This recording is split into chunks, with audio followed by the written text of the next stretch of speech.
Hello and welcome to St Andrew's, Wallace Green and Lowick, Church of Scotland. My name's the Reverend Adam Hood, and it's a great pleasure to welcome you to this historic building. It's often said that a person's life is shaped by the experiences that they encounter, and that can be true of a church as well. St Andrew's, Wallace Green has played a part in the life of Berwick ever since it was built in 1859. And today its members continue to be involved in many different activities throughout the local community and beyond. In this documentary film, I would like to invite you to meet some of the members as they talk about what's been important in the church's life for them, and also as they look ahead to the future and to new opportunities for cooperation and local service in the years to come. I do hope that you enjoy the documentary. I first was associated with the church in 1945 when I was a young reporter with the Berwick Advertiser, and one of the calls we had to make was on the minister of the parish church and the minister of Wallace Green Church, who at that time was the Reverend R. Marshall Smart. And I found him very helpful, very kind, and straight away I learned from him that Wallace Green was known as the friendly church. And I've never had any reason to change my mind about that. It's a really wonderfully friendly church.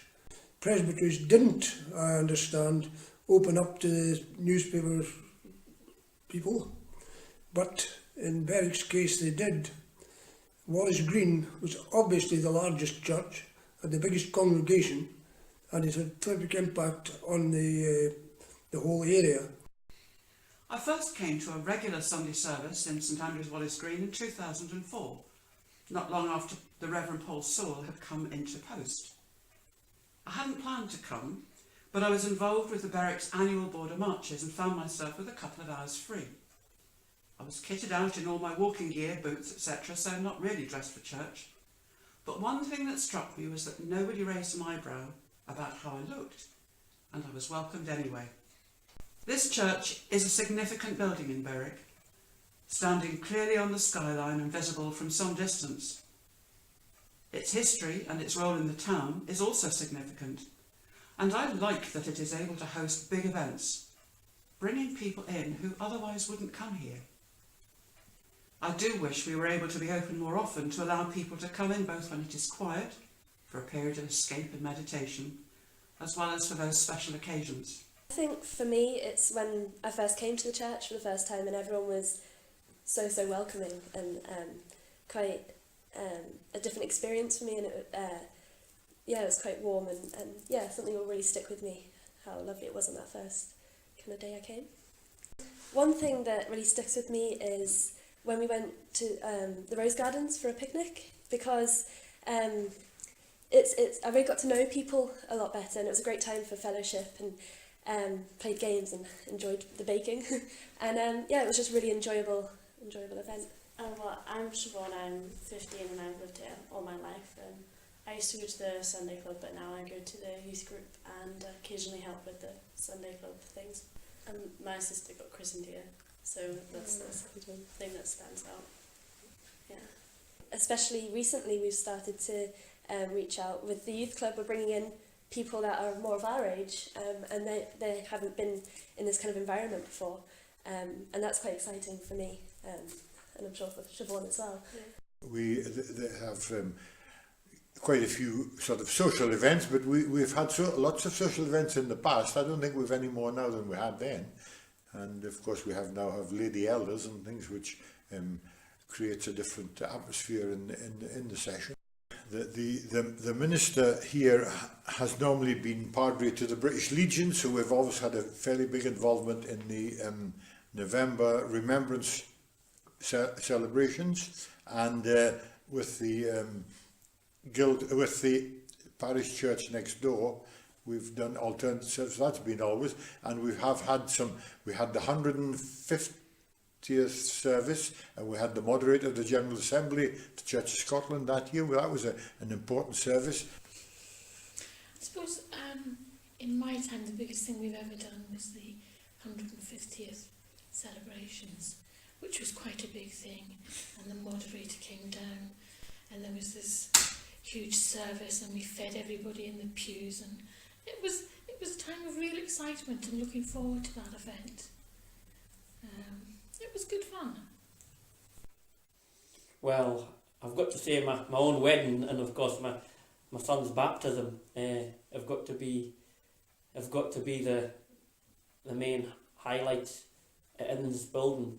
Certainly my wedding was absolutely fantastic, but of course the child's baptism, when you've got a child, it seems to be the best thing in the world. So that was a really great day, and we had a lot of people here and a lot of food through the back, so it was a brilliant day all around, and I think that was really the highlight of my time here. The welcome that Karen and I got when we first came was something we'd never encountered in any other church. People are very warm, the fellowship is excellent, the minister, I feel, is doing an excellent job. The church is about the people. You don't need a building to be a church. The church is the people, and I think sometimes all churches lose sight of that fact. You can meet in any hall, any group of people getting together could be a church. The minister, which was Alison Meikle, press ganged me into be doing the Beatles job, which I'd done for 11 or 12 years, and I enjoyed it very much.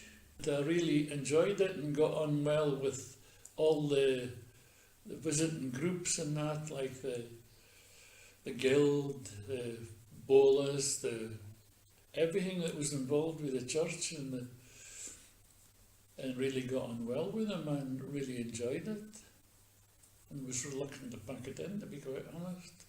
Church has to somehow get into schools, get into universities, colleges, and grasp that opportunity to converse with that generation.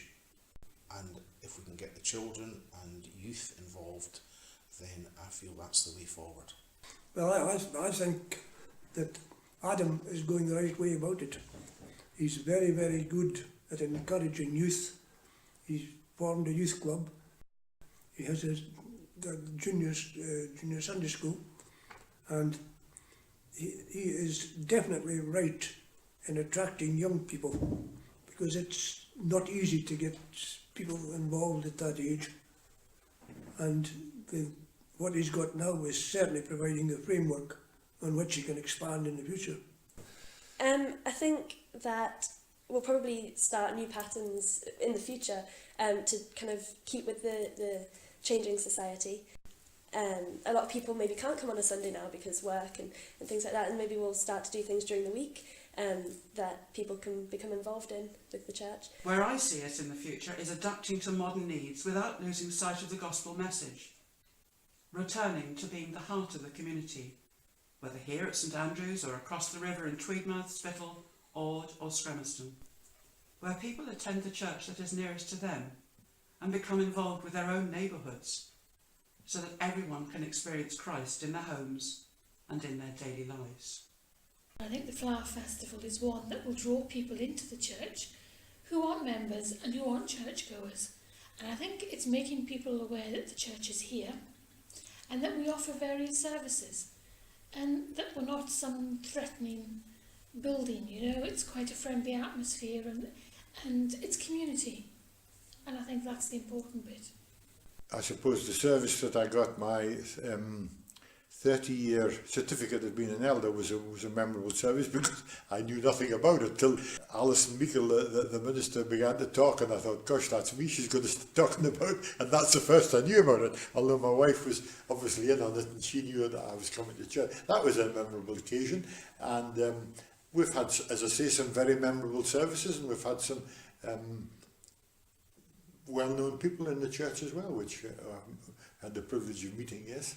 I think it's continued traditions that have been established over years. Yes, I think there are. I think it's more continuous than it has been in the past. The traditions are much the same, really. There's not a big lot of change, really. It's certainly a valid part of the community, and I think it does a lot of good work, where charitable work and stuff like that. I think you've always got to be thinking of new ways, whether you're doing well at something or not so well. You've always got to try and think of new innovations and new ways forward. Otherwise, you don't want to rest on your laurels. And I think we could be doing a lot more, and I'm sure everybody here will be looking into doing more. I mean, hopefully anyone coming through the door gets a nice welcome and is encouraged to stay for tea and coffee and a chat afterwards. And I think in the future, maybe we need to reach out to some of the holiday makers that come to this town. Population doubles during the summer, and there's very little catering for them in that side. And maybe we need to sort of make them aware that we're here, or even go to them and find ways of engaging with the visitors to the town. Having been actively involved in drama all my life, in local level and also the theatre group I formed, the abiding happy memories are the two people that have done little drama sketches with comedy attached. You just need to look at the congregation as they leave to see how much they enjoy that sort of thing. And I don't want to decry what Adam says in any way, but I do fervently believe that that is the way forward to try and reach to people through various forms of art. It really shows the wealth of talent within the church and in the area that so many top-class events have been held here under the church auspices. They had a very, very long association with sport, which many people don't realise probably. They were the official club for Berwick Rangers Football Club for many years. When I was young, in the post-war 1950s, the church was very much the heart of the community. And it was the first place people looked, certainly in the congregation tradition, in times of trouble. And people responded. I remember a happy place where everyone was involved. Even non-Christians appreciated it. I would love to see a return to this type of church, where small groups can meet, where everyone feels safe, when our reliance on government and social services is secondary, and it is the community that looks after its own. Berwick does rise to challenges when they are brought to the public's attention, food banks, etc., but it isn't yet part of the day-to-day pattern of life. St Andrew's, Wallace Green and Lowick Church is often known as the welcoming church, and as you've seen in this documentary, our members are always looking for new ways of reaching out to make a difference in the local community. Our church has seen some sweeping social changes and has been at the heart of many great historical events here in Berwick. Today, the welcoming church still offers a warm invitation to anyone who would like to join us and be their own part of the story of this church and congregation. I hope that you've enjoyed this documentary and that we'll have a chance sometime soon to welcome you to our church. Thank you and God bless.